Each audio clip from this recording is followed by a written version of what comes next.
Pi bond है, मतलब एक H2 अगर हम ऐड कर दें तो कंपाउंड सैचुरेटेड हो जाएगा। यही हुआ ना सर।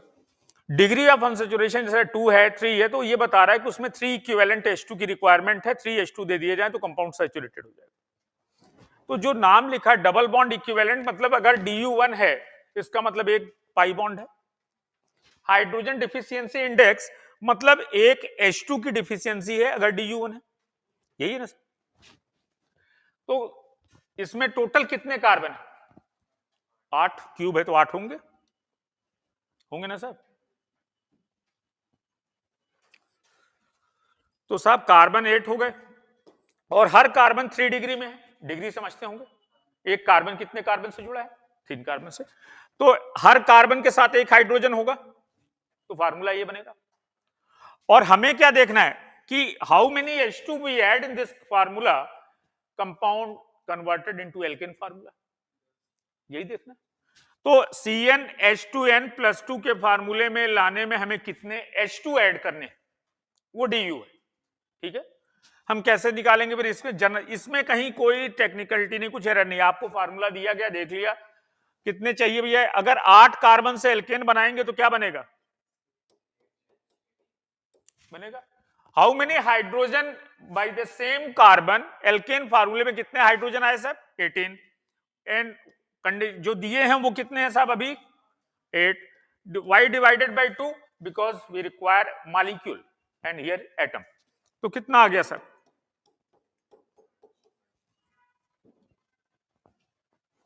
ठीक। और 3D में कैसे अगर काउंट जिद आपने कर लिया नहीं साहब हम तो गिन के ही बताएंगे, हमें तो कैलकुलेट नहीं करना। तो क्यूब कोई आपने केक का ऑर्डर किया ऑनलाइन, कुछ भी आया आपके क्यूब के शेप में और उसमें अंदर अनबॉक्स करना है आपको, तो आपने पहले तो क्यूब था, एक सरफेस ऊपर वाला ओपन किया तो एक क्यूब खत्म हुआ, 4 लेटरल वाल ओपन कर दिया, उसके बाद तो क्यूब रहा नहीं, प्लेन पेपर हो गया। तो कितने साइड से ओपन किया आपने? 5।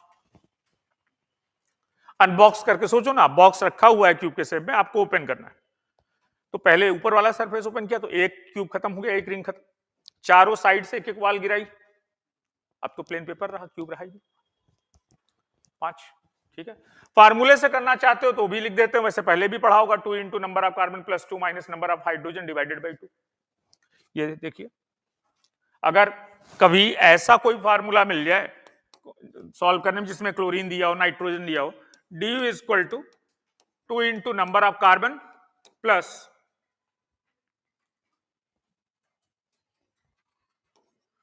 Minus number of hydrogen minus number of halogen plus number of nitrogen divided by 2। इस फार्मूले से निकाल के देखें आप कार्बन कितने हैं आपके पास?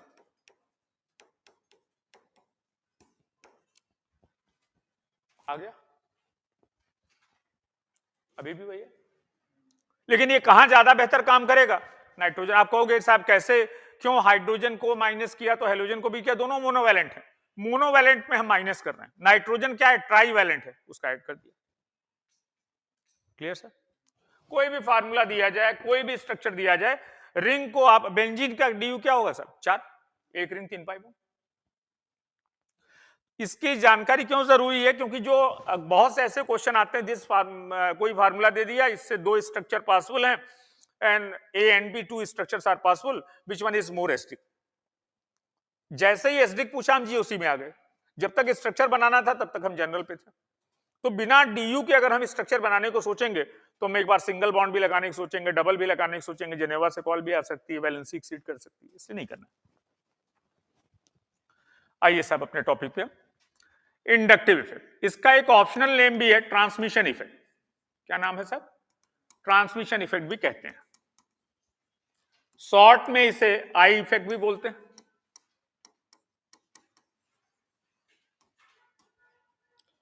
या ट्रांसमिशन इफेक्ट।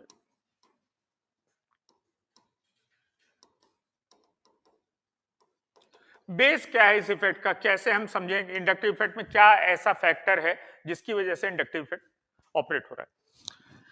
देखिए यहां तो अब हम लोग नहीं पढ़ेंगे, टाइम उतना है नहीं कि उतना डिटेल में जाए, बट आपने पढ़ा होगा सभी लोगों ने, बॉन्ड फिजन एक टॉपिक होता है। जब भी कोई रिएक्शन हम कराते हैं केमिकल, चाहे वो इनऑर्निक का रिएक्शन करा रहे हो, चाहे ऑर्निक में रिएक्शन करा रहे हो, ओल्ड बॉन्ड ब्रेक होगा और नया बॉन्ड फॉर्म होगा, रिएक्शन करा रहे हैं तो पहला स्टेप होता है breaking a bond. Organic compound के बारे में हम जानते हैं कि जितने भी ऑर्गेनिक कंपाउंड है सभी क्या होते हैं सर? कोवेलेंट। क्या होते हैं सर? क्यों? क्योंकि ऑर्गेनिक कंपाउंड मतलब कार्बन इज बैकबोन, और कार्बन के पास वैलेंस शेल में 4 इलेक्ट्रॉन है, तो उसके पास प्रोबेबिलिटी लॉस करने की, गेन करने की दोनों इक्वल है। तो ना तो वो लॉस करता ना गेन करता, क्या करता सर? शेयरिंग। कोवेलेंट के बारे में भी अगर आप डिटेल में थोड़ा गए हो, पढ़े हो, तो जानते हैं कि कोवेलेंट भी दो टाइप के होते हैं। कौन से सर? एक होता है पोलर कोवेलेंट और एक होता है नॉन पोलर कोवेलेंट।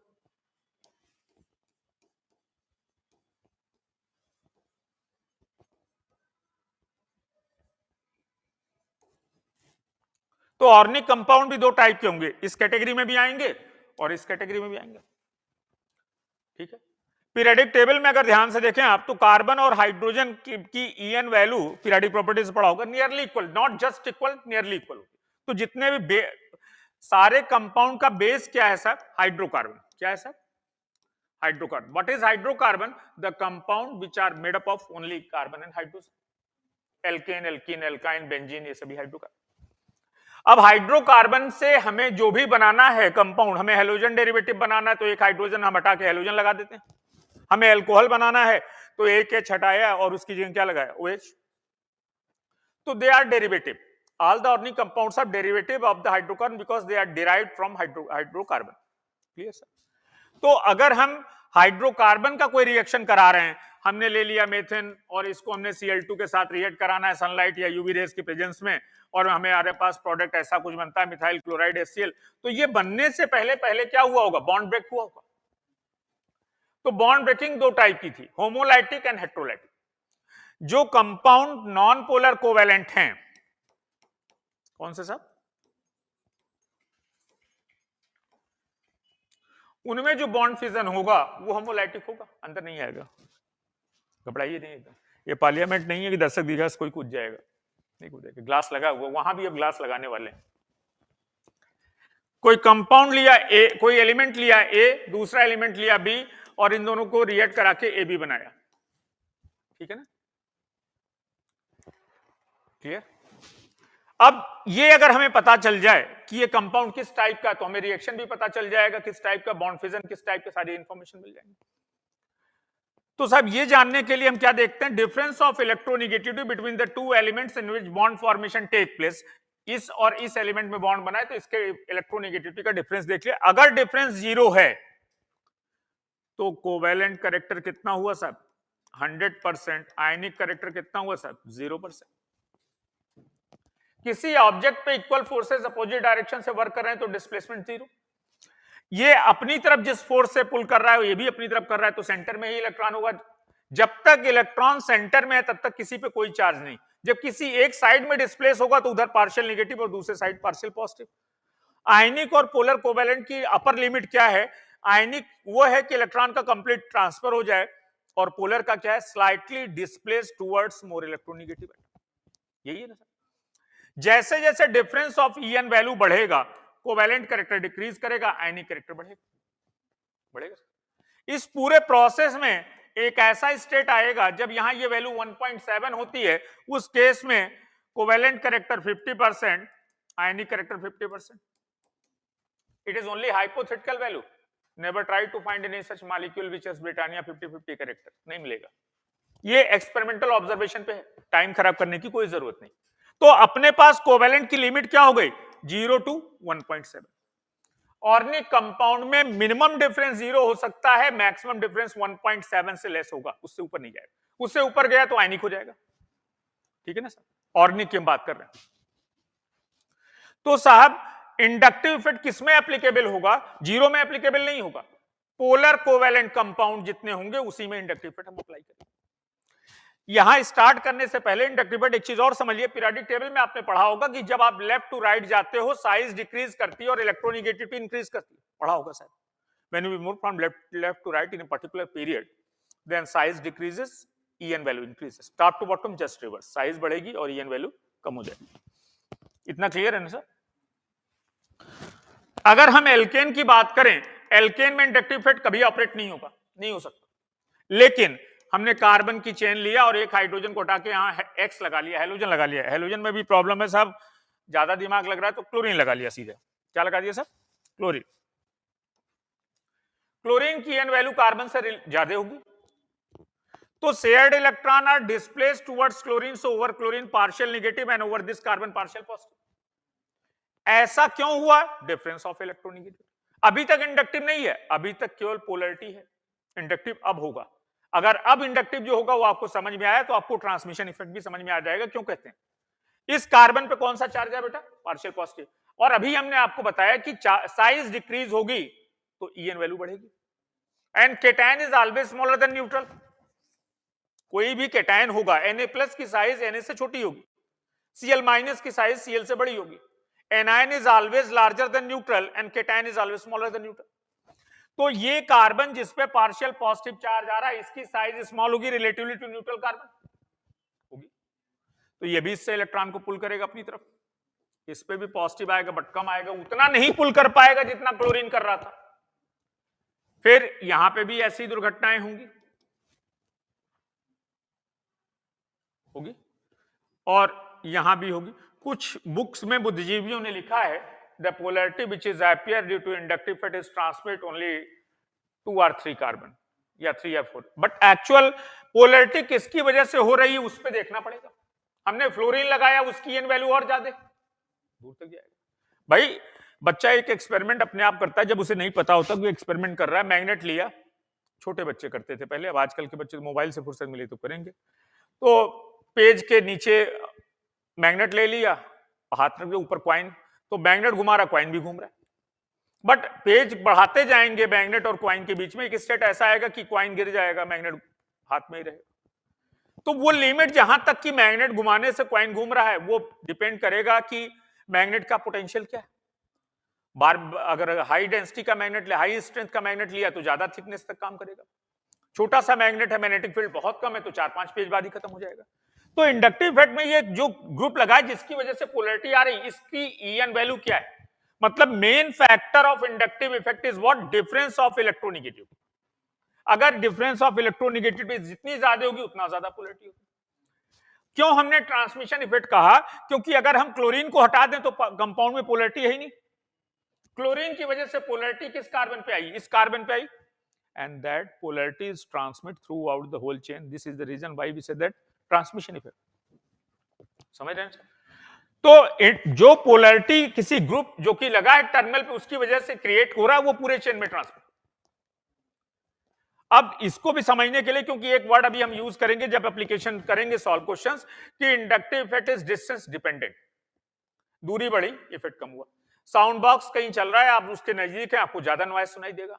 आप दूर चले गए, साउंड बॉक्स छोड़ दीजिए, अभी जाड़े के टाइम में हीटर के नजदीक में आप खड़े हैं ब्लोवर के, आपको ज्यादा हीट मिलेगी। दूर चले गए कम होगी, और दूर चले गए तो आपको दिखेगा कि हाँ रेड लाइट जल रही, थोड़ी सी हीट मिलेगी क्योंकि चल रहा है।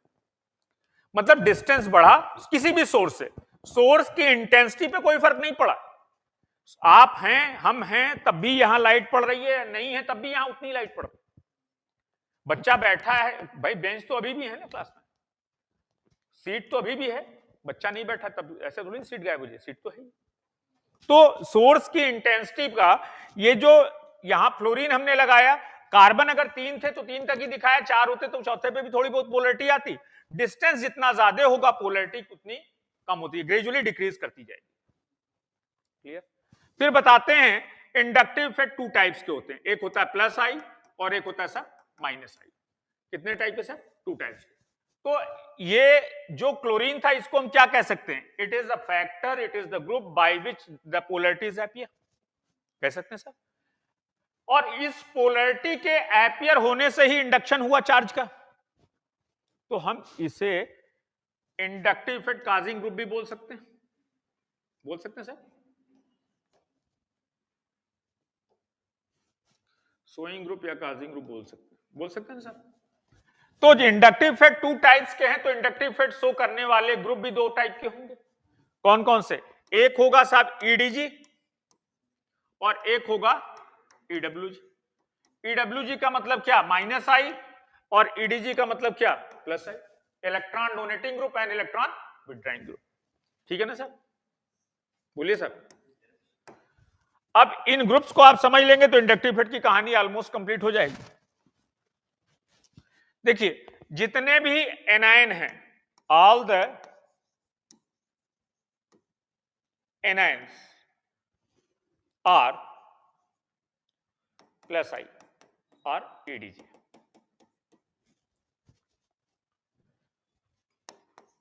All the alkyl groups, alkyl बोल रहे हैं, एल्किनाइल नहीं बोल रहे हैं, alkyl sp3 hybrids, all the alkyl group किसमें आ गए सर? एडीजी में। फिर इसमें दो केस हो जाएंगे, in straight chain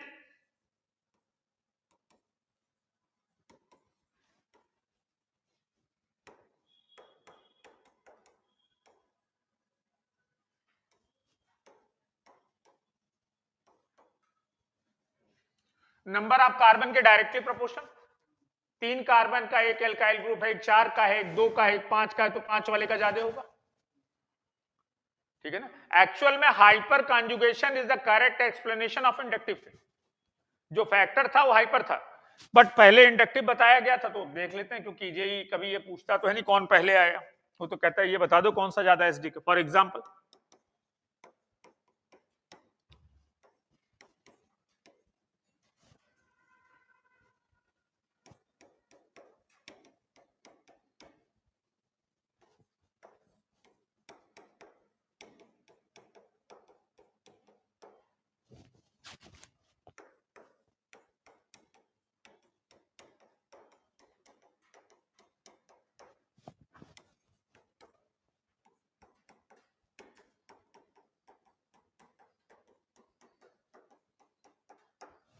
number of carbon ज्यादा प्लस आई ज्यादा, तो क्या हो जाएगा? डीसीबीए।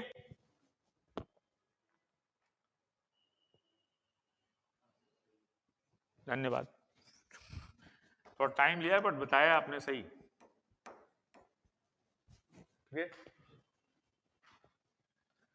वो कहाँ चले गए? सुबह भी गए थे आपके पड़ोसी, क्या नाम था उनका? योगेश नहीं, रितेश।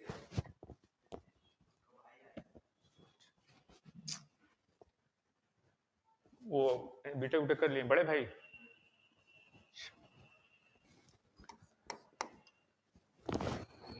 वो भी महाराष्ट्र ही है शायद, रितेश जी महाराष्ट्र ही है शायद, बोर्ड उनका वहीं से है ना? नहीं नहीं, वो छोटे साहब रितेश का, यहाँ से, आपको वहां से। दूसरा, इन ब्रांच्ड एल्काइल ग्रुप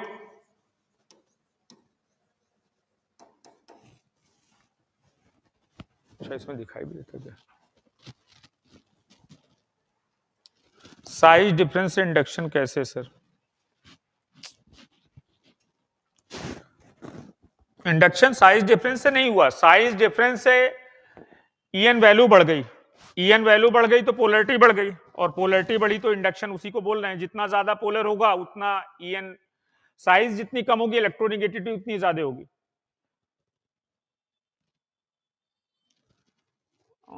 अभी पूरे के बारे में नहीं बताया जा सकता, वर्तमान में आनंद लीजिए, अभी तो ऑर्निक में चाहिए, उसी चलेगा, 2 दिन की गारंटी है, उसके बाद बताएंगे, प्रिंसर अपडेट करेंगे। इन ब्रांच एक्चुअली सुबह वाली क्लास में सब चक्कर नहीं रहता है, क्योंकि ओपन वन वे कम्युनिकेशन रहता है, उसमें आता कहाँ है कुछ भी लिखा हुआ, तो अचानक निकाह पड़ेगी, तो मैंने कहा देख लेते हैं भाई, नहीं तो होता कि ऑफलाइन वालों को ही पढ़ा के चले जाए सर। अभी क्वेश्चन सॉल्व करेंगे तो ज्यादा बेहतर समझ में आएगा, इतना इंडक्टिव के बारे में कोई बताता नहीं, लेकिन अपन बिना बताए पढ़ा भी नहीं पाते। इन ब्रांच चेन, चेन हटा दिए, फिर कहेंगे ब्रांच भी चेन भी, इन ब्रांच एल्काइल ग्रुप।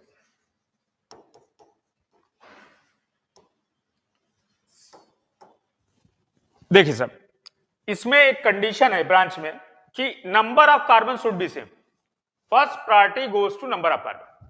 अगर नंबर ऑफ कार्बन सेम है और वो डिफर किसमें कर रहे हैं? Alkyl group, branching. For example in case in alkyl group plus I power is directly proportional to branching, जितना ज्यादा ब्रांचिंग होगी उतना ज्यादा प्लस आई होगा। फॉर एग्जांपल पहला केस लिया, 4 कार्बन की चेन ले लिया, CH3 CH2 CH2, it is butyl group, सही है ना सर, नॉर्मल ब्यूटाइल बोल सकते हैं सब इसे। फिर हमने इसको आइसो ब्यूटाइल कर लिया, हो गया सर आइसो ब्यूटाइल, और एक टर्सरी ब्यूटाइल कर लिया।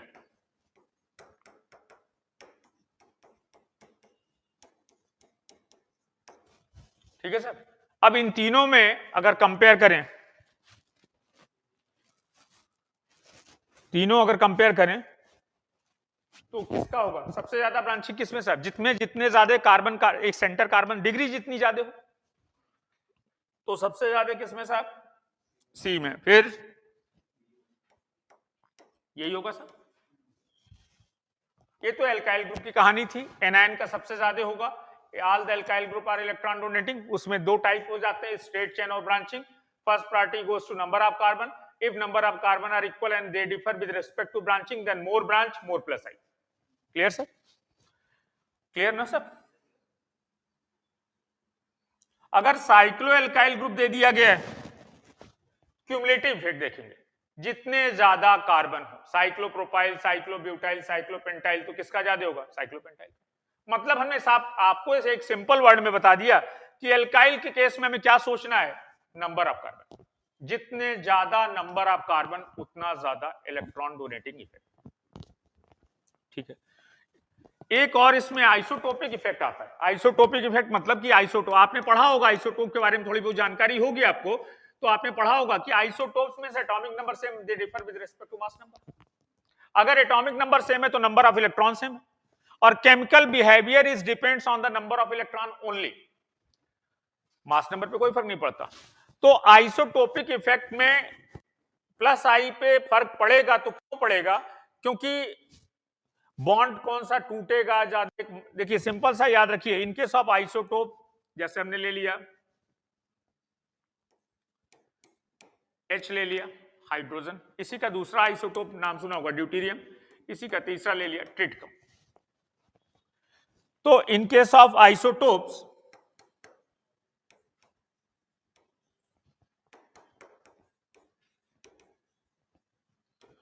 Plus I power is directly proportional to mass number. जिस आइसोटोप का मास ज्यादा होगा उसका प्लस आई पावर ज्यादा।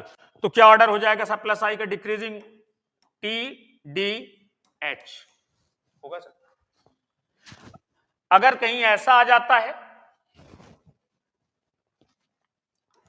एक ऑप्शन में ये दे देता है CH3 मेथाइल, दूसरे में दे देता है CH2D, तीसरे में दे देता है CD3, डी में दे देता है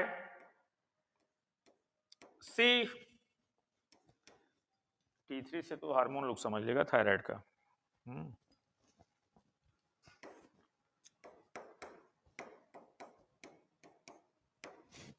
ठीक,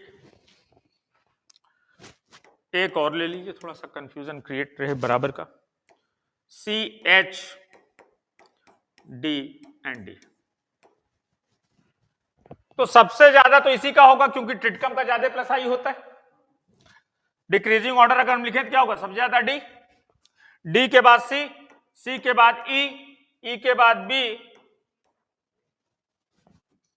हमने जानबूझ के लगातार रिवर्स नहीं लिखा कि एबीसीडी जैसे डीसीबी है, नहीं तो फिर आपको समझ में नहीं आएगा, आप उल्टा करके सीधे बैठ लोगे। Clear sir, clear.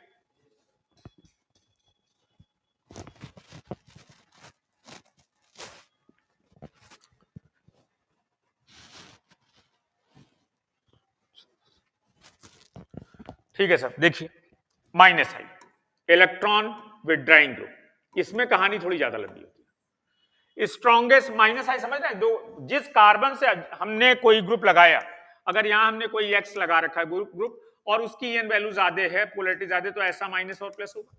जो ग्रुप कार्बन से इलेक्ट्रॉन डेंसिटी घटाता है वो माइनस आई, या पॉजिटिव चार्ज बढ़ा रहा हो।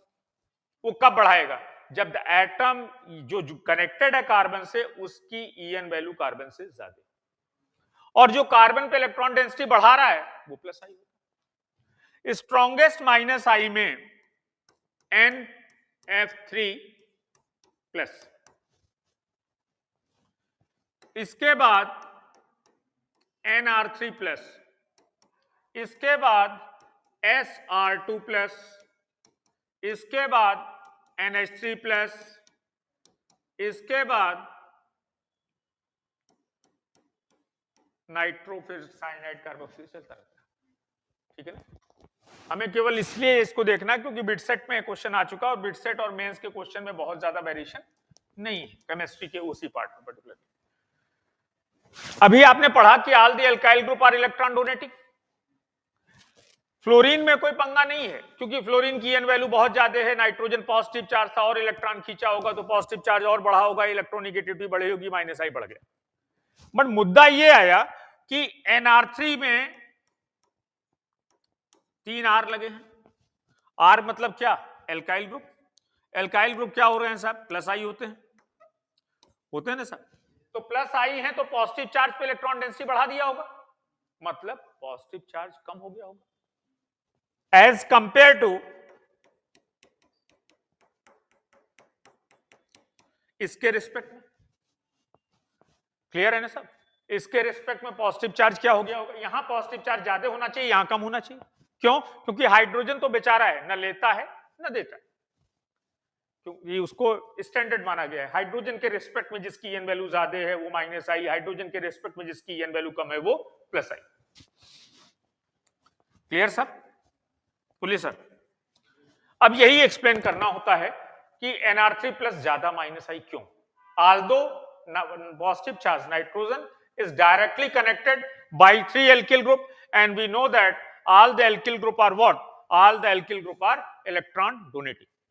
So if electron donating, they definitely increase electron density or positive charge nitrogen. Electron density बढ़ेगी पॉजिटिव चार्ज पे तो पॉजिटिव चार्ज नाइट्रोजन पे बढ़ेगी तो पॉजिटिव चार्ज कम होगा। पॉजिटिव चार्ज कम होगा इसका मतलब साइज बढ़ गई, साइज बढ़ गई इसका मतलब ईएन वैल्यू कम हो गई, तो माइनस आई कम होना चाहिए था बट होता जा रहा है। देखिए थोड़ा सा गूगल से डिफरेंट आंसर होगा, परेशान मत होइए, गूगल में कुछ अलग दिया सॉल्वेंट का, उससे चक्कर नहीं, रियल सच्चाई यही है।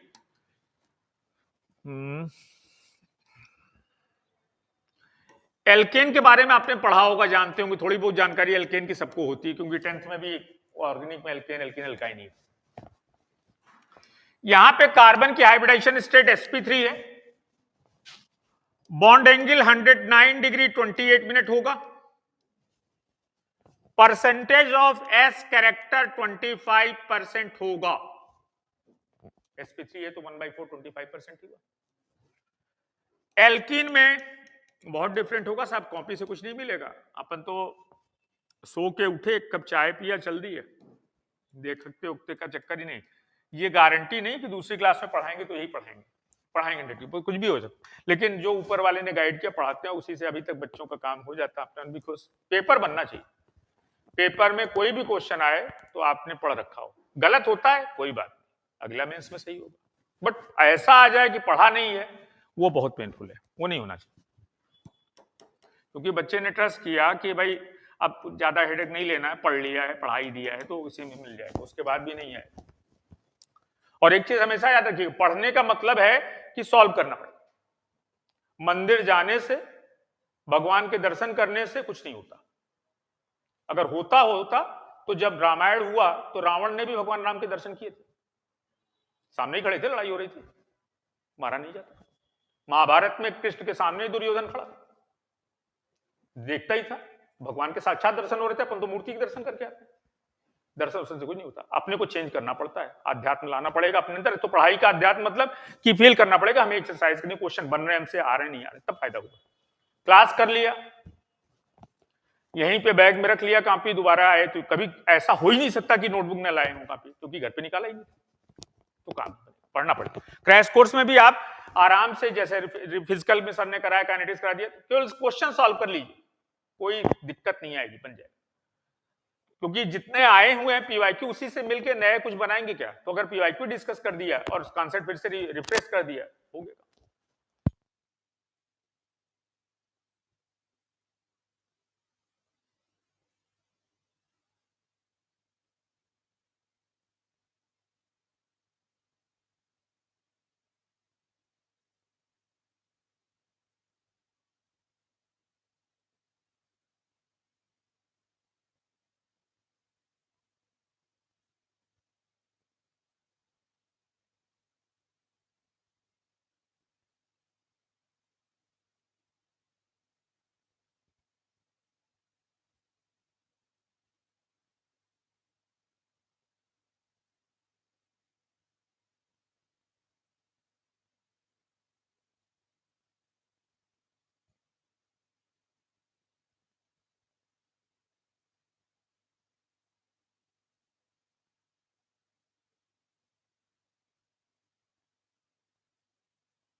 हाँ सर, क्या बताया सर?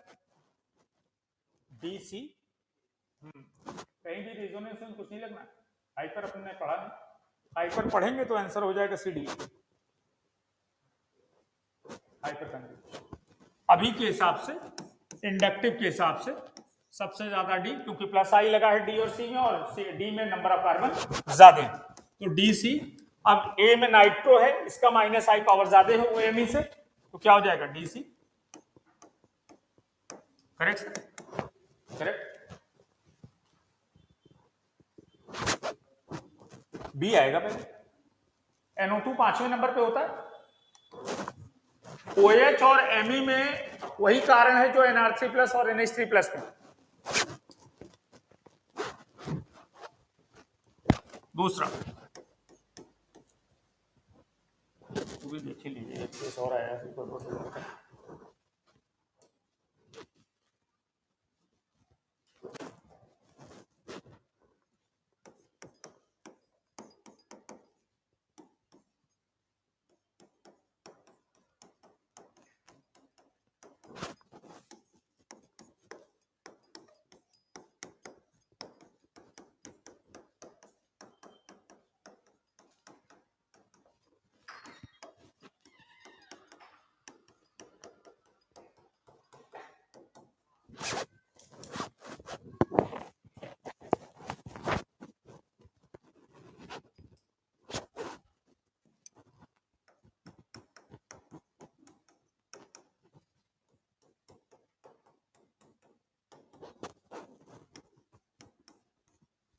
बस इसी 3 में बता दिया।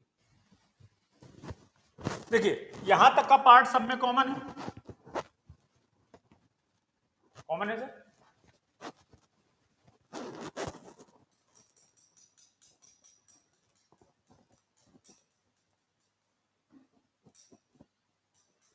बायोमॉलिक्यूल्स होगा, अभी टाइम लगेगा भाई, पहले दिन ही बायोमॉलिक्यूल्स कैसे चलेगा? लोग विटामिन खा के सो जाएगा, टाइम लगता है। हाँ सर, अब यहाँ पे ये प्लस आई लगा है, यहाँ ये भी माइनस आई, ये भी माइनस आई, कैसे चेक करेंगे किसका ज्यादा है? S character 50%, yes character 33.3%, S character 25%। क्यों हटाया हमने CH2 क्यों जोड़ा? शायद समझ रहे होंगे, क्योंकि रिजोनेंस का लफड़ा हो जाएगा, फिर रिजोनेंस हाइपर कंजुगेट कहानी भटक जाएंगे, फिर पढ़ रहे हैं inductive, walking London talking to Q वाली हालत हो जाएगी। तो सही ऑर्डर क्या हुआ sir? A B C, clear है सर? अब स्टेबिलिटी किसका हम देखना है सर? अगर हम कार्बन आयन के बारे में बात करें,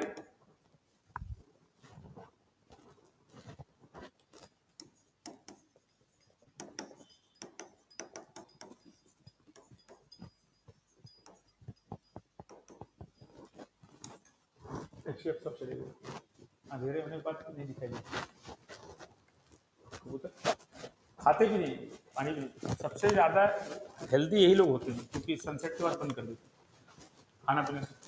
अभी दिखाई सुबह 4-5 बजे। Stability of carbon ion is directly proportional to EWG and inversely proportional to ED। Correct ना सर? क्वेश्चन की कोई जरूरत मेरे हिसाब से तो नहीं है, टाइम खराब करने से क्या फायदा, ये तो समझ में आएगा। डिस्टेंस डिपेंडेंट पता ही है,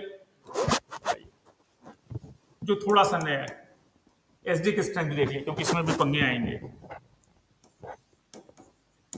SD की strength of organic molecules are explain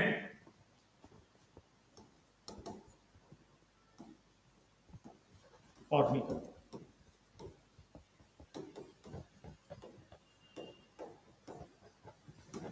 by inductive. For example पहले ले लेते हैं कार्बोक्सिलिक एसिड, तो ये लिया साहब हमने C डबल बॉन्ड OH, इसे मेथनोइक एसिड बोलते हैं सर, फॉर्मिक एसिड या methanoic acid. Methanoic is IUPAC name and formic acid is common name. Common name में एंटा एसिड भी एक बार जेई में से IEEE जब होता था तो आया था। देखिए सर, कोई भी कार्बोक्सिलिक एसिड है, ऑर्गेनिक एसिड कार्बोक्सिलिक एसिड दिया है, तो ये फंक्शनल ग्रुप होगा, पक्का है, होगा सर। थोड़ा ध्यान से समझिएगा, रीजन थोड़ा सा डिफरेंट है, इसको समझाने का जो तरीका है थोड़ा सा डिफरेंट। अब तो आपने इक्विलिब्रियम भी पढ़ लिया, केमिकल लाइनिंग सब पढ़ लिया, तो वहां पे सोरेनसेन साहब ने भी कहीं बताया है कि acidic strength is directly proportional to the concentration of H plus ion. बताया। तो हम कह सकते हैं कि जितने भी ऑर्गेनिक मॉलिक्यूल हैं, कार्बोक्सिलिक एसिड हैं, उनमें सभी में एसिडिक स्ट्रेंथ के लिए क्या देखना सर? H प्लस का रिलीज होना। H प्लस किस पे रिलीज, किस पे डिपेंड करेगा? OH बॉन्ड के टूटने पे। OH बॉन्ड की ब्रेकिंग किस पे डिपेंड करेगा? कार्बोक्सिलिक कार्बन दो ऑक्सीजन से जुड़ा है, एक सिंगल बॉन्डेड से और एक डबल बॉन्डेड से। डबल बॉन्ड वाले में एक सिग्मा एक पाई है, तो पोलर है। तो ये sigma bond are stronger than pi bond, जहां पाई है वो वीक होगा। ये ऑक्सीजन अपनी तरफ इलेक्ट्रॉन लेके अट्रैक्ट करके यहाँ पार्शियल नेगेटिव, यहाँ पार्शियल पॉजिटिव, ऐसा पार्शियल इसलिए दिखा रहे हैं क्योंकि बॉन्ड बना हुआ है, पोलरिटी दिखा रहे हैं। यहाँ पॉजिटिव चार्ज आएगा तो ये इसके लोन पेयर को अपनी तरफ अट्रैक्ट करेगा, अपनी तरफ अट्रैक्ट करेगा, तो इस कार्बन पे भी इस ऑक्सीजन पे भी पॉजिटिव चार्ज आएगा। इस ऑक्सीजन पे पॉजिटिव चार्ज आएगा तो ऑक्सीजन की साइज घटेगी, एन वैल्यू बढ़ेगी। तो ऑक्सीजन अपने इलेक्ट्रॉन की रिक्वायरमेंट को फुलफिल करने के लिए OH बॉन्ड को तोड़ के इलेक्ट्रॉन ले लेगा। फिर से बोलें sir, acidic strength is directly proportional to concentration of H plus ion. Concentration of H plus ion depends on the chance of breaking of OH bond. Chance of breaking of OH bond depends upon the concentration of positive charge over carboxylic carbon, and concentration of positive charge over this carboxylic carbon is depend upon the nature of the group by which it will be joined. यहां ज्यादा positive तो oxygen पे ज्यादा positive, यहां कम positive तो oxygen पे कम positive. जितना ज्यादा पॉजिटिव कार्बोक्सिलिक कार्बन पे उतना ही ज्यादा पॉजिटिव उससे बाजू वाले ऑक्सीजन पे उतना ही ज्यादा OH बॉन्ड टूटेगा। क्लियर? तो यहां पे अगर ये G है EWG तो पॉजिटिव चार्ज बढ़ाएगा, इलेक्ट्रॉन विड्रॉइंग है, अगर ये इलेक्ट्रॉन विड्रॉइंग अपनी तरफ पुल करेगा, पॉजिटिव चार्ज यहां बढ़ेगा तो OH बॉन्ड की ब्रेकिंग बढ़ेगी। अगर ये EDG है तो पॉजिटिव चार्ज घटाएगा, OH बॉन्ड कम टूटेगा। तो आप क्या कह सकते हैं कि acidic strength of carboxylic compound is directly proportional to the group which is joined over carboxylic carbon. तो हम कह सकते हैं यहां भी कि acidic strength is directly proportional to EWG, बोल सकते हैं sir, and inversely proportional to EDG। Correct sir. एक मजेदार रोल आता है इसमें एक ऑर्डर में, जो जेई ने पूछा भी। हमने ले लिया मेथनोइक एसिड, हमने ले लिया एथनोइक एसिड,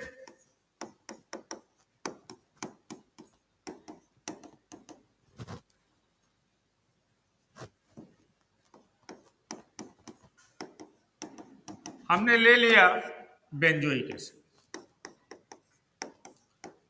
और हमने आपसे कहा कि decreasing order of acidic strength बता दीजिए।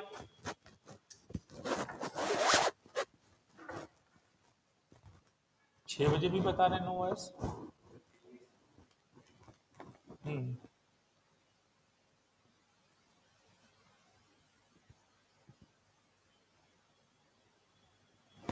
क्या बोले?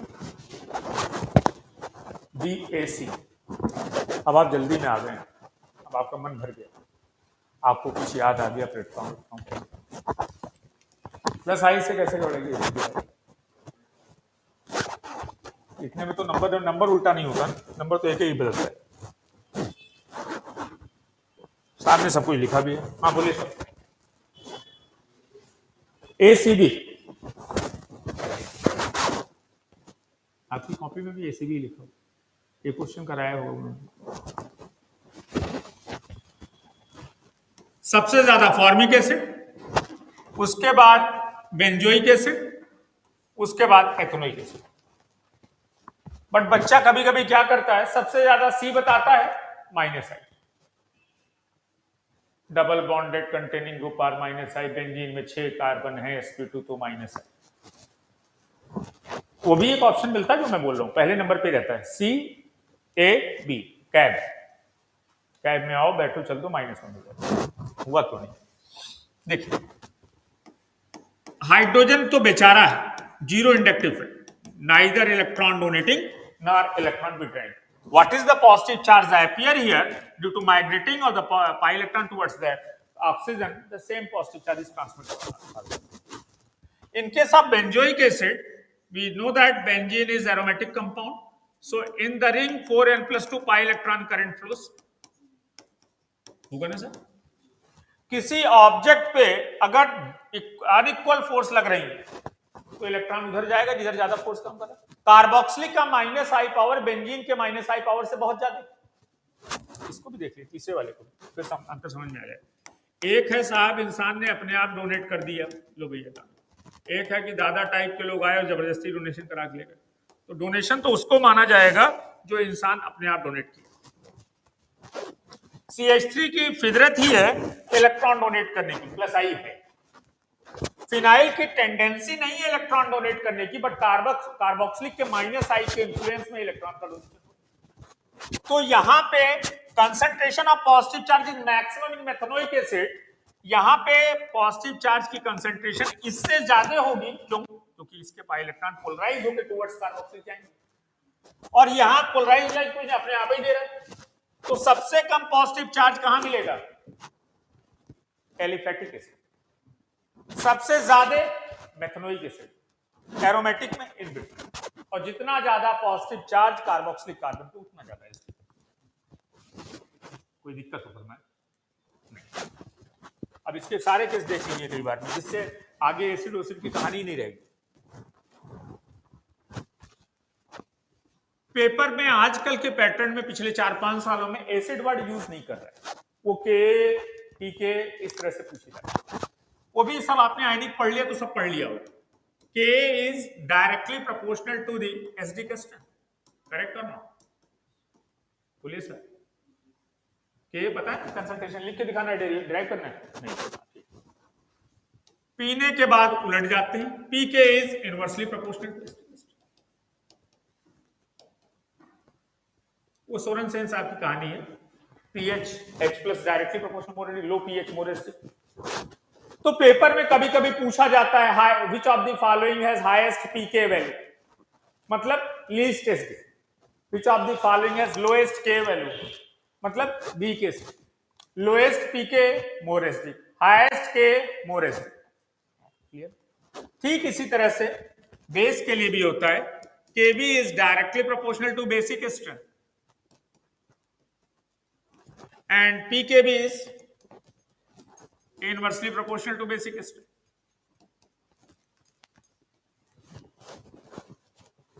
ठीक है. अब हम कंपाउंड पे आ जाते हैं. घड़ियाल देखते रहिएगा सर. 7 बजे तक एग्जैक्ट 7:05 तक निकल लेना है, क्योंकि पहले भी आए थे ना, कभी 15 मिनट खराब हुआ बीच में. लेकिन कवर कर लेंगे, उसमें कोई दिक्कत नहीं. 2 क्वेश्चन ज्यादा कम करने में कितना टाइम. बाकी आप लोग तो अभी मिलोगे ही, उधर तो करा ही रहे हैं. हमें टेंशन केवल 13 का है, डीडीजे का बस.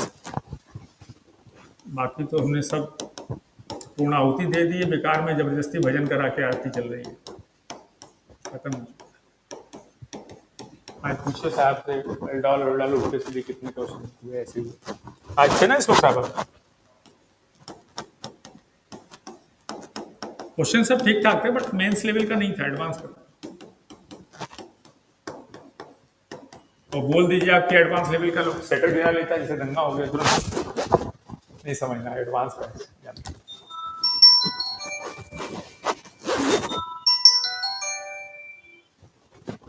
हाँ सर.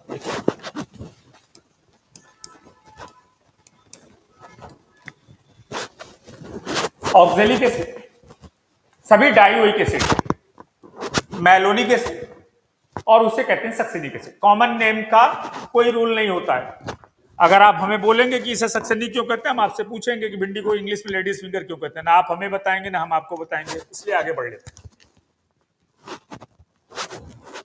हाँ सर, हमारा क्वेश्चन बस ये है जो हमें समझाना है. किसी भी डाइओइक एसिड में फर्स्ट एसिड डिसोसिएशन कांस्टेंट की वैल्यू हमेशा ज्यादा होती है सेकंड से. मतलब 2 एसिड हैं तो K1 आएगा बेटा और K2 आएगा. K1 is always greater then K2, ये फिक्स है।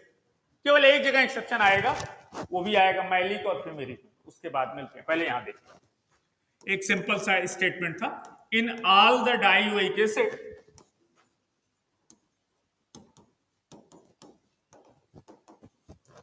First acid dissociation constant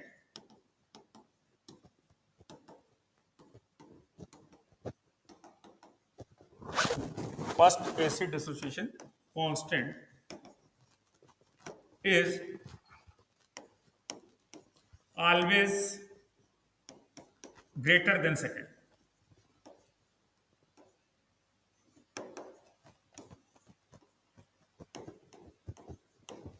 correct?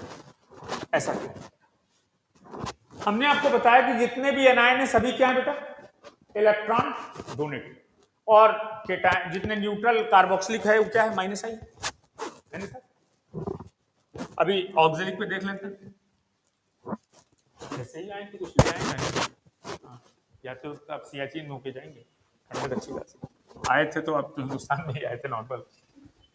बहुत खराब मौसम है, तबीयत का ध्यान रखिए, भले ही 2 क्वेश्चन कम समझ में आए, हेल्थ रहेगी तो सब कर लेंगे। तबीयत बिगड़ गई इस टाइम तो 2 क्वेश्चन कब जाएंगे पता भी नहीं चलेगा।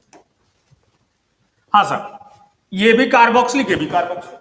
एट ए टाइम कोई एक ही H+ ऑर्गेनिक रिएक्शन में एक स्टेप में एक ही बॉन्ड टूटता है, एक स्टेप में एक ही बॉन्ड बनता है। केवल SN2 में हम दिखाते हैं कि ऐसा हो रहा है, बट वहां भी यही मान के चलते हैं कि वो 50% टूटा और 50% बना, वो तो एक इमेजिनरी कहानी है, कॉन्सेप्ट।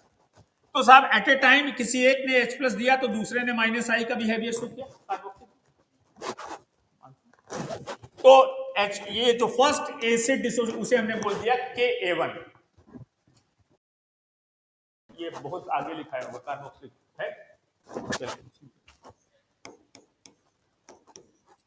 ये हमारे बहुत पुराने मित्र हैं जिनके नोट्स आप देख रहे हैं, ये भी अच्छा, तब ठीक है, तो मैंने तो लिखवाया होगा, वो तो राम जन्मभूमि के नजदीक के, वो भी बगल के फैजाबाद के हैं सर।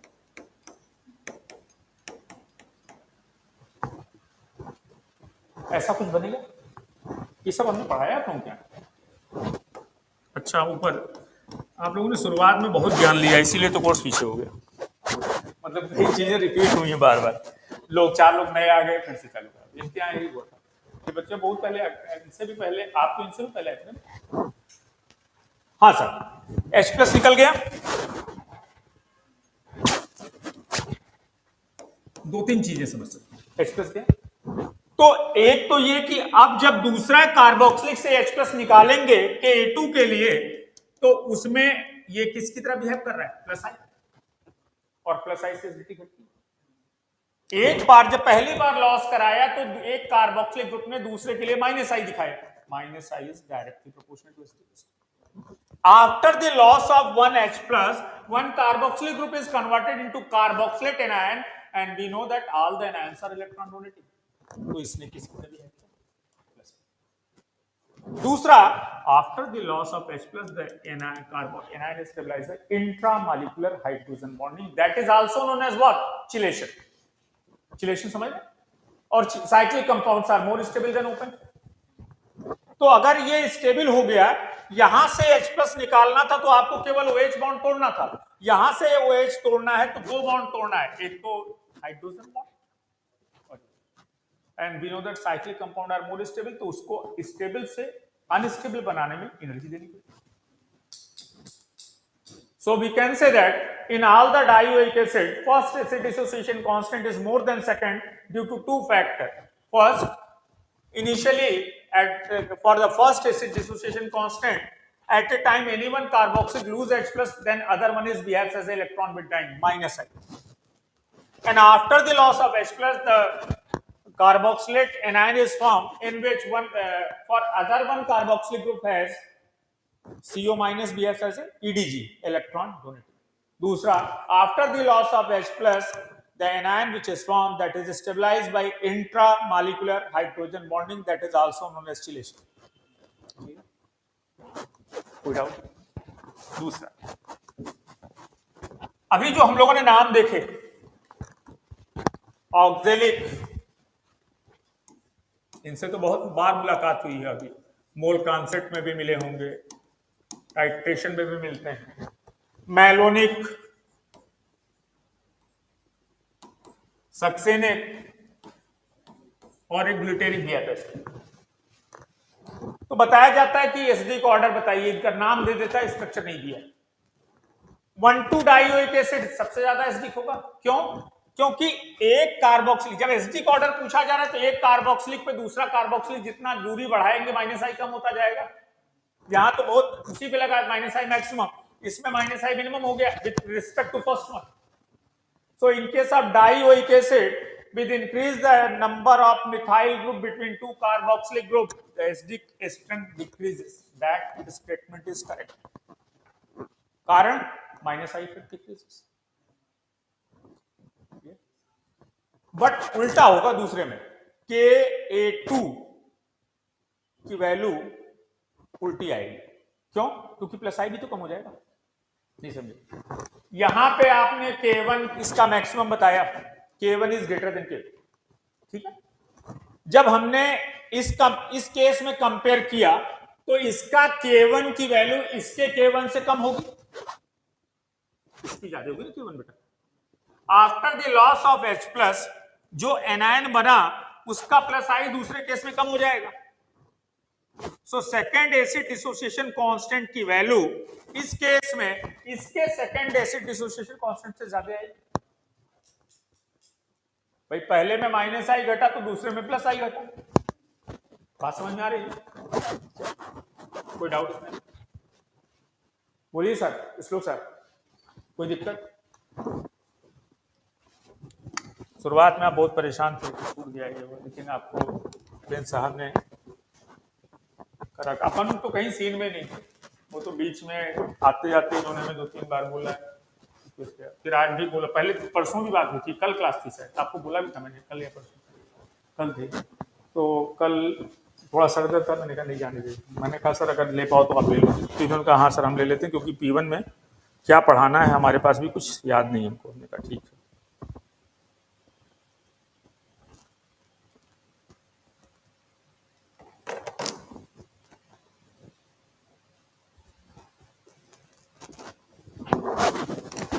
सर ये देखिए एक केस और बच रहा है कोई, हाँ वो भी मैलेनिक की मेरी केस।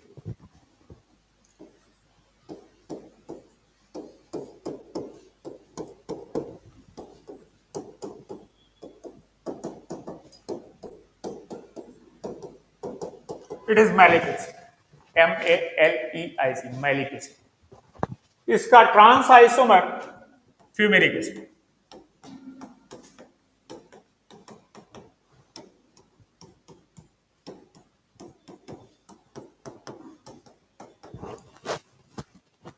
डाइपोल के बारे में हम लोगों ने थोड़ी बहुत जानकारी रखी है अपने पास। ट्रांस आइसोमर का म्यू इन जनरल कम होता है सिस जनरल। अगर सेम ग्रुप लगे हैं तो तुम 0 बोल जाते हो, कैंसिल कर देते हैं। और म्यू जिसका ज्यादा होगा उसकी एसिडिक स्ट्रेंथ, उसका बॉइलिंग पॉइंट, उसकी सॉल्युबिलिटी ज्यादा। किसी भी केस में फिजिकल प्रॉपर्टीज में mu is directly proportional to acidic strength,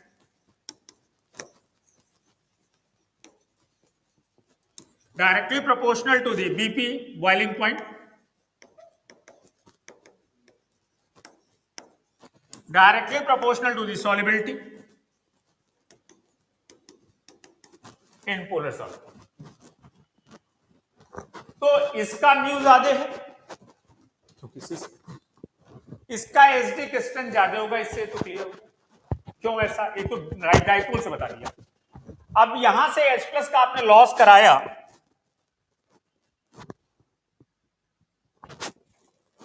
जो एनायन बना that is stabilized by intramolecular hydrogen bonding होगा। ट्रांस वाले में तो बन ही नहीं सकता। So we can say that malic acid and fumaric acid are geometrical isomer of each other. The first acid dissociation constant for the malic acid is more than fumaric acid. K1 value is greater than for malic acid than free value. उल्टा नहीं लिखा, सही लिखा, गलत लिखा गया पहला A2 हो जाएगा। लिखा तो आप नहीं, मैंने तो बोला है। और उस टाइम क्राउड भी थोड़ी ज्यादा हुआ करती थी, आप भी नए नए आए थे। पहले कुछ दिन तक आपने फर्स्ट बेंच पे बैठे, फिर थर्ड बेंच पे बैठे, फिर फोर्थ या फिफ्थ पे चले गए। उस टाइम ज्यादा लोग हुआ करते थे। शुरुआत में सब कुछ था कि फर्स्ट सेकंड, तब तो मैंने लिखा, तब तो मैंने लिखा।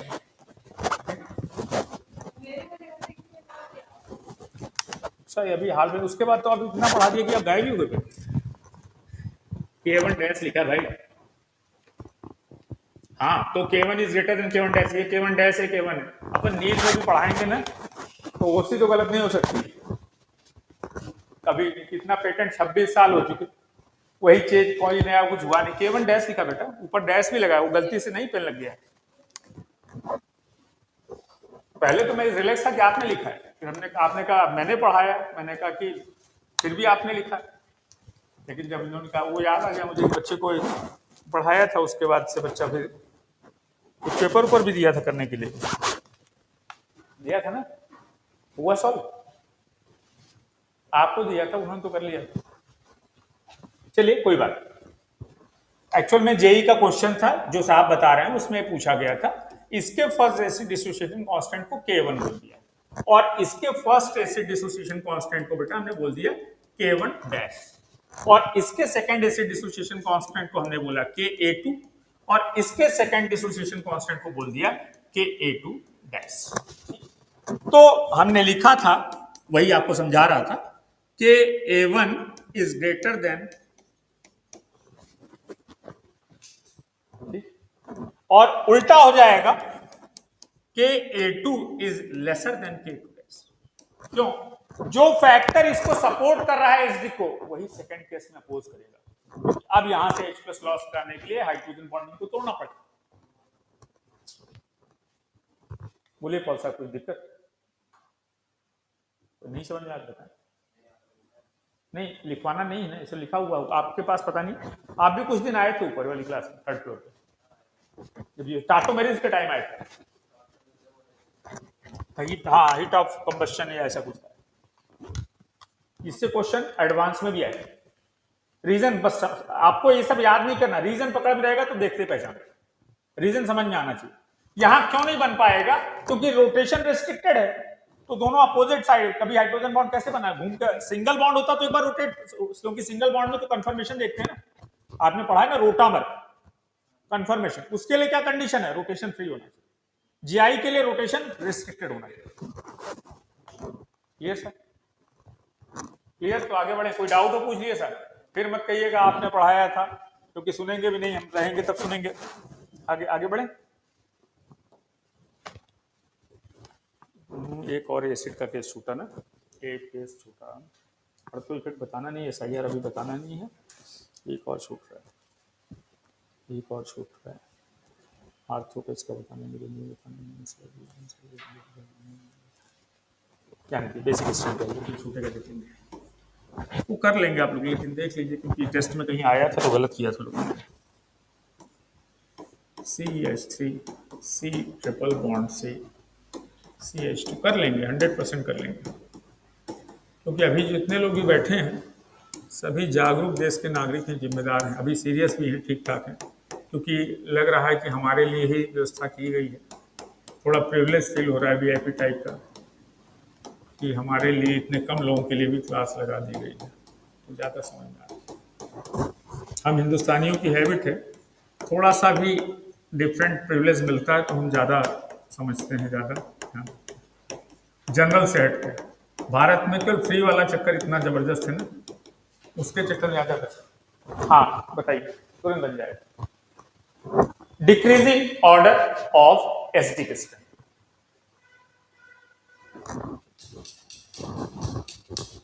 बिल्कुल टाइम आधे घंटे। यहां तक का पार्ट तो सब में common, sp sp2 sp3 s character बढ़ा, -I बढ़ा, एसिडिक क्रिस्टल। अभी इसी से मिलता था, कार्बन 10 में किया था। बोलिए सर कोई दिक्कत, कोई दिक्कत सर? उनको तो कॉपी में भी कई क्वेश्चन कराया होगा, ये वाला भी नहीं कराया, कोई नहीं सकता कहीं आगे पीछे कराया होगा, हो सकता है कोई आ गया, वहां पे बैठे रहते थे पढ़ाते, कोई आ जाता था तो फाइल बदल जाती। तो बस कराया था, ये याद है, अभी मैंने देखा साहब सब लिखा भी हर चीज, रेड साहब ने पेन दिया था, हमने पेन का ब्रांड पूछा था कहाँ से लाए।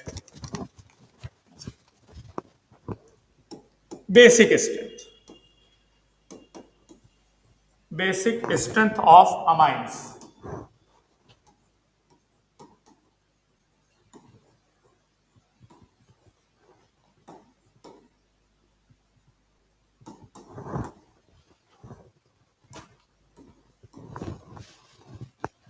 All the amines are derivative of ammonia. Statement is true or false? Amines का मतलब अमोनिया के डेरिवेटिव। भाई alcohol is derivative of water, true है या नहीं? All the alcohols are derivative of water. किससे डिराइव हुआ? वाटर का एक हाइड्रोजन एल्काइल ग्रुप से डिस्प्लेस कर दिया तो एल्कोहल बना, दोनों हाइड्रोजन को एल्काइल ग्रुप से डिस्प्लेस कर दिया तो ईथर बना। तो बहुत ये आउट ऑफ वे है, आउट ऑफ सिलेबस है, बट क्वेश्चन आया है, which of the following given statement is true? All the alcohols are derivative of water, all the ethers are derivative of dialkyl substituted derivative of water, या ये भी बोल सकते हैं ethers are derivative of alcohol, ROH था, H Kota क्या लगा, but all the amines are derivative of ammonia, that is also true। एक H हटा के हमने R लगा दिया तो 1 डिग्री हो गया, दोनों H हटा दिया तो 3 डिग्री 2 डिग्री हो गया, और सभी H गायब हो गए तो 3 डिग्री। ये साहब अमोनिया रहा, ये हमने ले लिया RnH2 that is 1 degree amine, और ये ले लिया हमने RnHR 2 degree amine, and RnRR 3 degree. हमें क्या बताना है? बेसिक स्ट्रेंथ बताइए। नहीं, जब कुछ नहीं लिखा है तो गुजरात नहीं जाना है, नहीं रहना।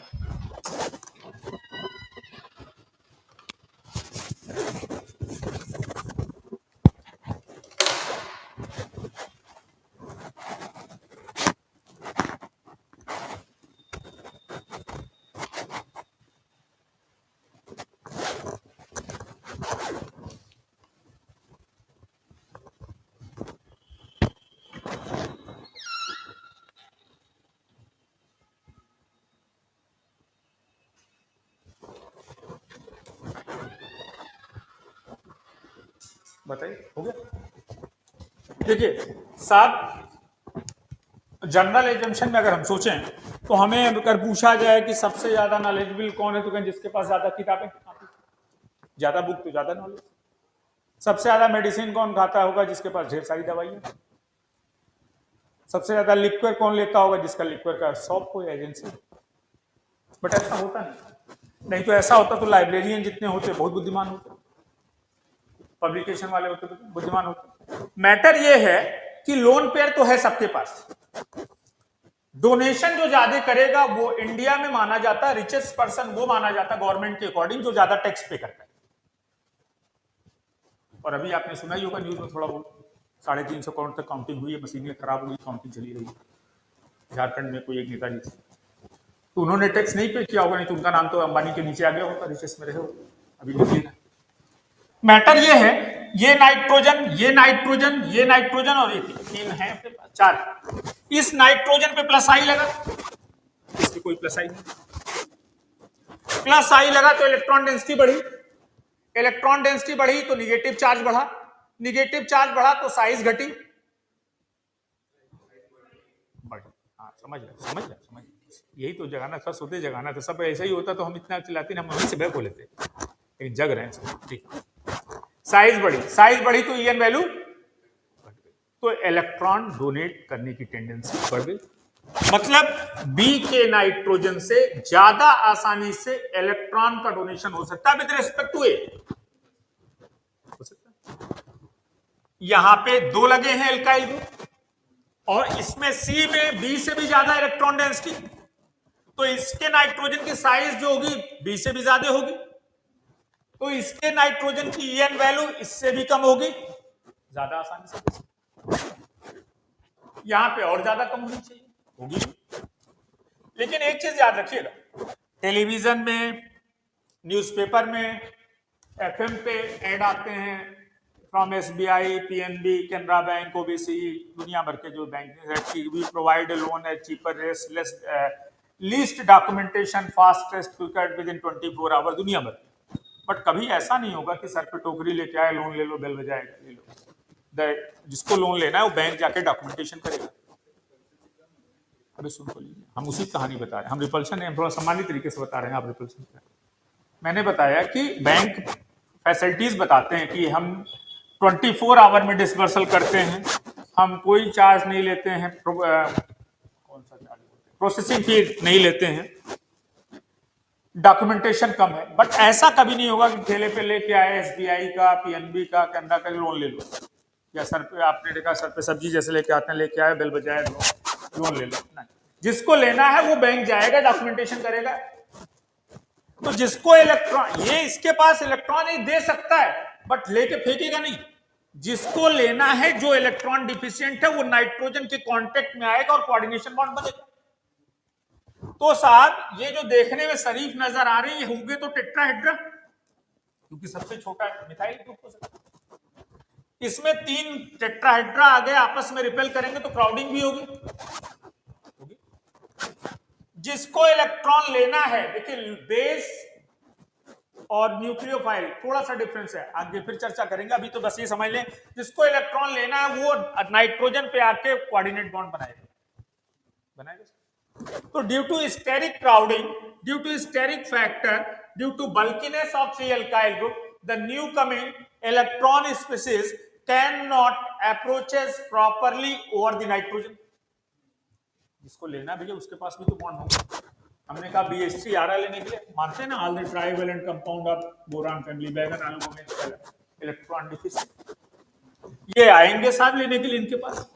इसके भी 3 बॉन्ड हैं, इसके बल्की ग्रुप और इसके बॉन्ड के बीच क्या होगा, वेस्पर थ्योरी पढ़ा होगा, लोन पे रिपल्शन होता है, बट बॉन्ड पे भी तो होता है। रिपल्शन से उसको दूर धकेल देगा।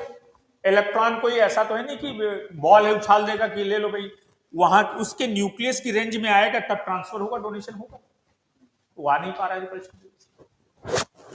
तो मैटर ये नहीं रहा कि किसके पास ज्यादा है, मैटर ये रहा किसने टैक्स ज्यादा की।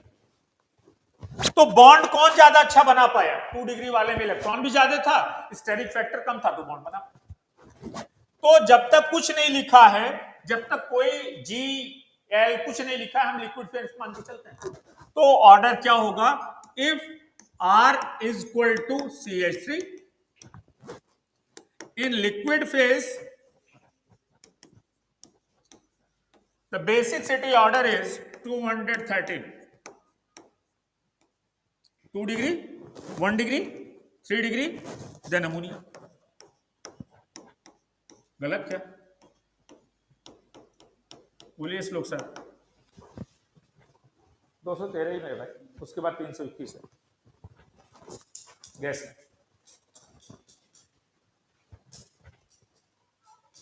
बोलिए सर, सही है, सही ना सर। अब हमने R इक्वल टू मिथाइल इसलिए लिखा कि R ही टर्सरी ले लिया, R तो टर्सरी भी हो सकता है, तो सेकेंडरी में ही बवाल हो जाएगा, 2 डिग्री में ही और क्राउडिंग बढ़ जाएगी, बदल जाएगा। बट जेई ने अभी भी ऐसा नहीं, JEE R equal to CH3 या C2H5 पे देता है। स्ट्रेट चेन में नंबर ऑफ कार्बन बढ़ने पे प्लस I पावर बढ़ता है, स्टेरिक फैक्टर पे कोई फर्क नहीं पड़ता, क्योंकि लीनियर में तो जी चेक मोशन होता है।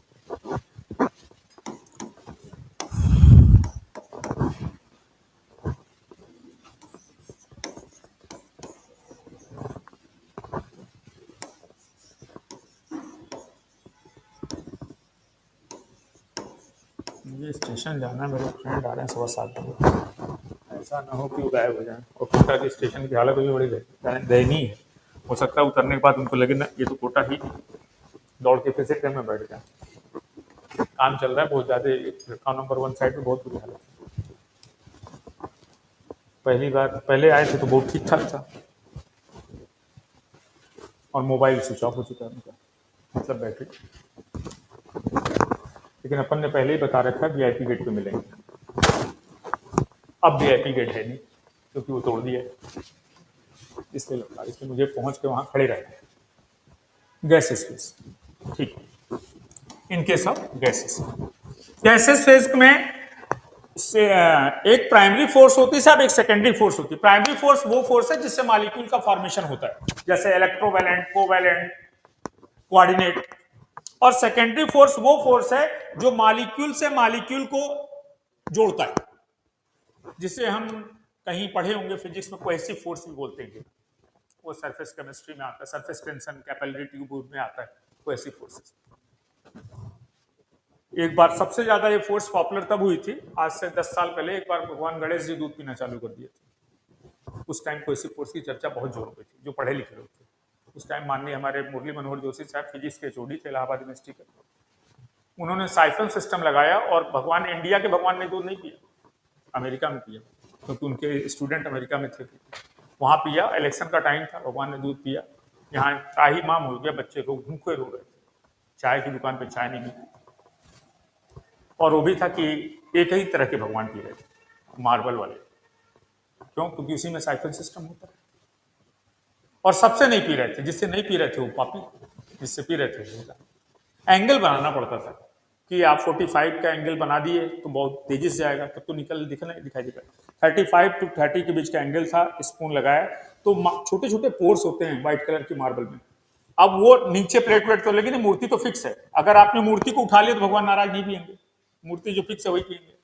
तो धीमे धीमे भीड़ लगी रहती थी, भीड़ में धक्का मारा, उसका दूध गिर गया। तो ये नहीं पता चलता था कि भगवान को जो पिलाया था वो दूध गिरा कि जो धक्के से गिरा। दूध 200-200 रुपए लीटर, पूरे। चाय तो मिलती ही नहीं थी दुकानों पे। 2 दिन तक भगवान ने पिया, 3 दिन तक। उसके बाद आस्था बढ़ गई, लोग चूने का दूध बना के, भगवान को तो ओरिजिनल देता था क्योंकि भगवान मारेंगे। मार्केट में वो सब पाउडर उडर उल्टे सीधे मिला के, तो पढ़ा लिखा आदमी कुछ भी कर सकता है। जिसके जानकार आदमी बहुत अच्छे विद्वान थे, तो अभी हालत खराब है बेचारे, बहुत जानकार है। इलाहाबाद यूनिवर्सिटी में जब क्लास लेने जाते थे जोशी साहब, तो मतलब फोर्स लगा के रोकना पड़ता है। मतलब बहुत अच्छे काबिल आदमी हैं जिनसे हमने भी काफी बार इनसे मुलाकात की यूनिवर्सिटी में। बहुत ही इंटेलिजेंट थे सर। हाँ, इनके सब गैसेस। तो गैसेस फेज मतलब कि इंटरमॉलिक्यूलर फोर्स वीक। 4 तरह की फोर्सेस एग्जिस्ट करती हैं secondary force. Hydrogen bonding, hydrogen bonding में 2, intermolecular, intramolecular. Dipole dipole interaction and weak van der Waals force. नाम ही है वीक वान डेर वाल्स। तो गैसेस में कौन सा फोर्स होता है बेटा? Weak van der Waals. तो मॉलिक्यूल से मॉलिक्यूल के बीच की दूरी ज्यादा, तो स्टेरिक फैक्टर खत्म। In gases phase no steric factor, no steric factor pronouns, only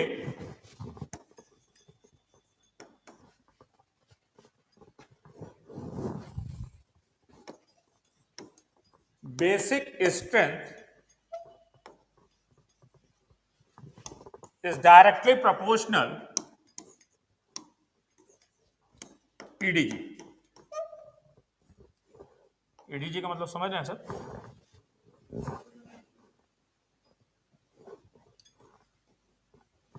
So 321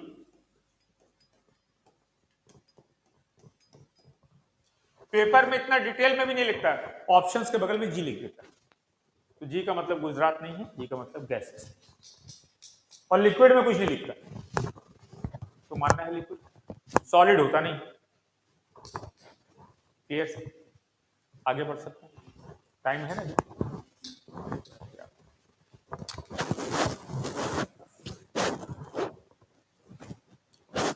time नहीं, रेज्यूमेंट्स की जरूरत पड़ेगी। हाँ, रेज्यूमेंट्स के बाद ही मिल सकती है। पायरोलेवल सब रीजन इसके बाद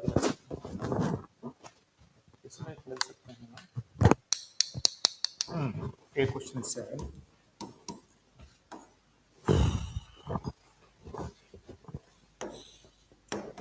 RCH2 माइनस RNH माइनस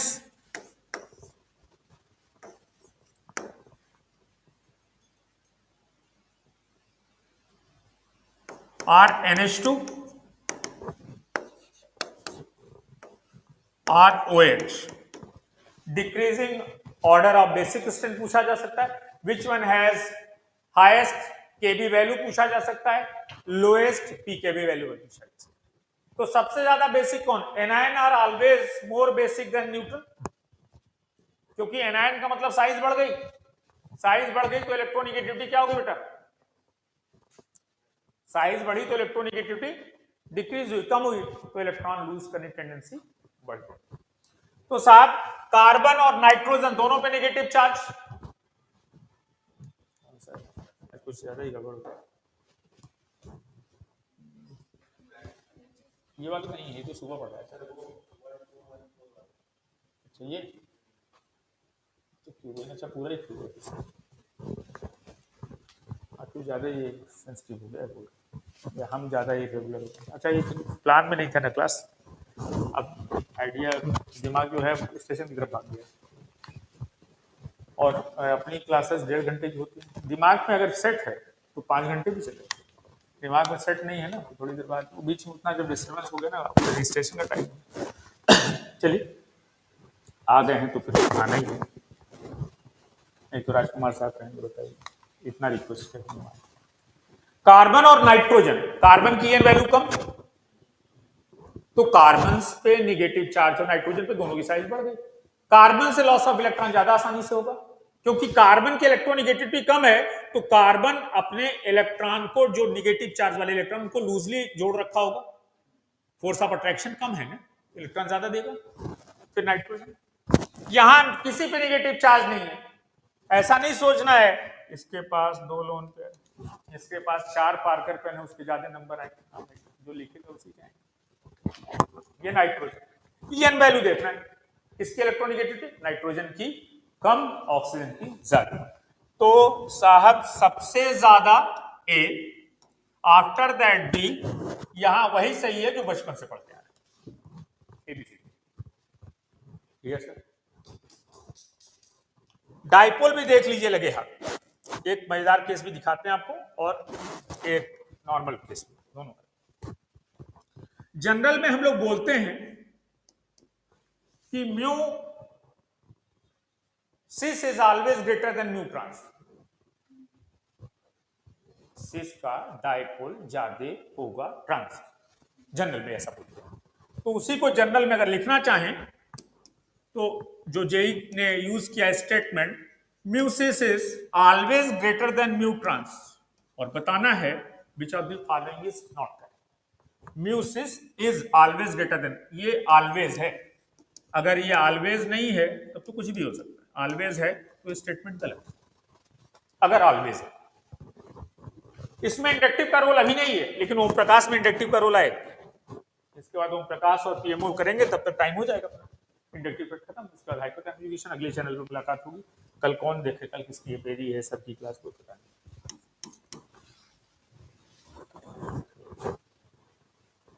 अभी तो कुछ कहा नहीं, क्योंकि सुबह वाली भी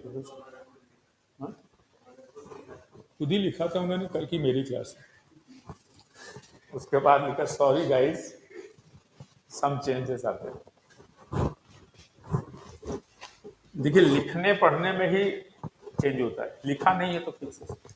आजकल आप कोई टाइम टेबल आता है आपको वहाँ पे A1 A2 कोई टाइम टेबल चल रहा है अपने हिसाब से, जो जैसे चल, जब टाइम टेबल आता है तब चेंज होता है। चलिए कोई बात नहीं, केमिस्ट्री की क्लास होगी क्योंकि एक प्रोग्राम ही कल केमिस्ट्री का ही,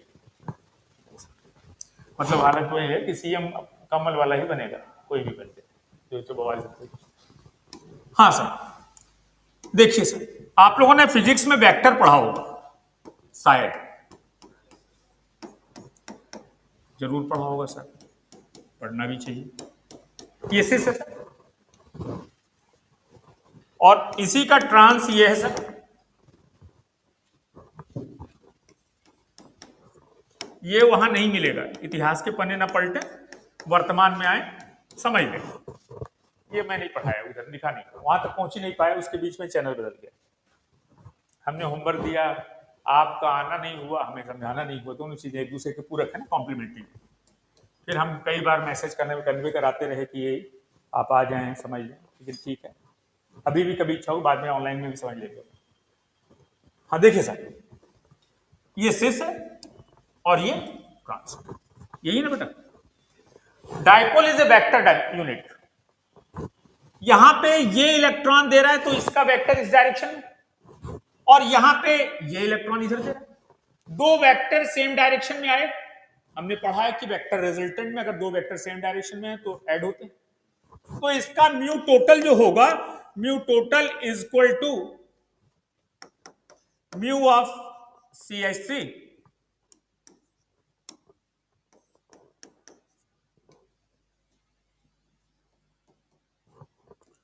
प्लस म्यू ऑफ, क्या करें, मिथाइल तो कलर चेंज करके एहसास कराया कि दोनों ही है, ठीक है। और यहां पे ये इधर और ये इधर, तो देखें वो रामायण में जब थोड़ा देर बास करना था, दोनों तीर आके टकरा होता था, तो ये नलिफाई हो गया। Mu total is equal to what, mu total is equal to mu of CH3 minus mu of, ये आप बोल सकते हैं, ठीक है। क्लियर, क्लियर ना सर? ये तो आपकी बात को एग्री कर रहा है कि सिस का ज्यादा है, क्योंकि एडिटिव है, सब्सट्रैक्शन हो रहा है तो ट्रांसफर कम। लेकिन हमने कुछ ऐसा किया,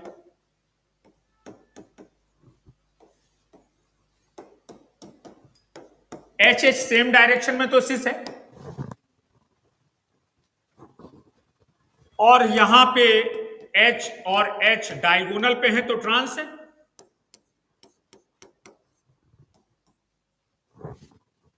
करेक्ट ना सर?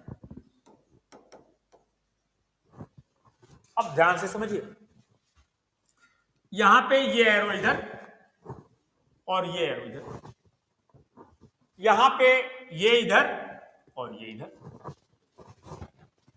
तो यहां तो उल्टा हो गया सिस में, एरो अपोजिट डायरेक्शन में, तो mu total is equal to for cis, mu total इसके लिए is equal to mu of CH3 minus mu of Cl,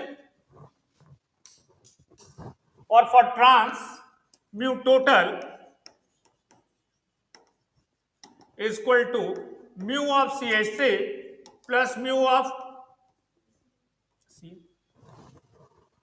तो यहां तो उल्टा हो गया, ट्रांस ज्यादा हो गया। तो ये पूछा जाए अगर ऑलवेज, तो ऑलवेज तो गड़बड़। हाँ, और अगर किसी भी केस में अगर दो अपोजिट नेचर के ग्रुप लगा दिए गए, हमने डाइपोल तभी ज्यादा होगा, जैसे बेंजीन लिया हमने, बेंजीन पे NO2 लगा दिया और फोर्थ पे NH2 लगा दिया, मतलब पैरा नाइट्रो एनिलीन, ऐसा।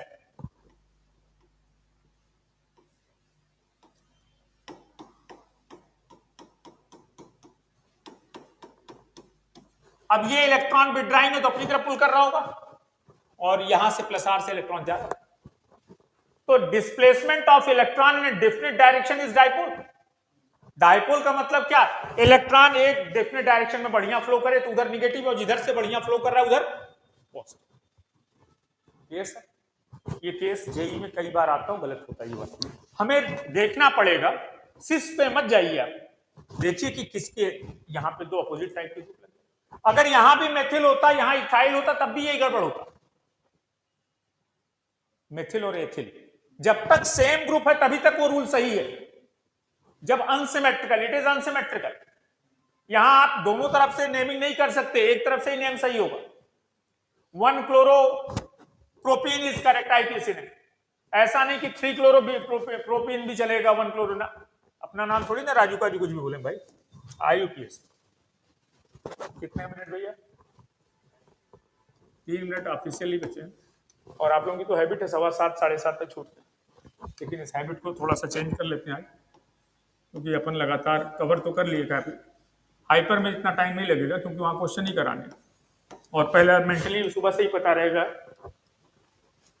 कि आज मनरेगा की मजदूरी में ड्यूटी है। भाई हमने एक्स लिया और वाई लिया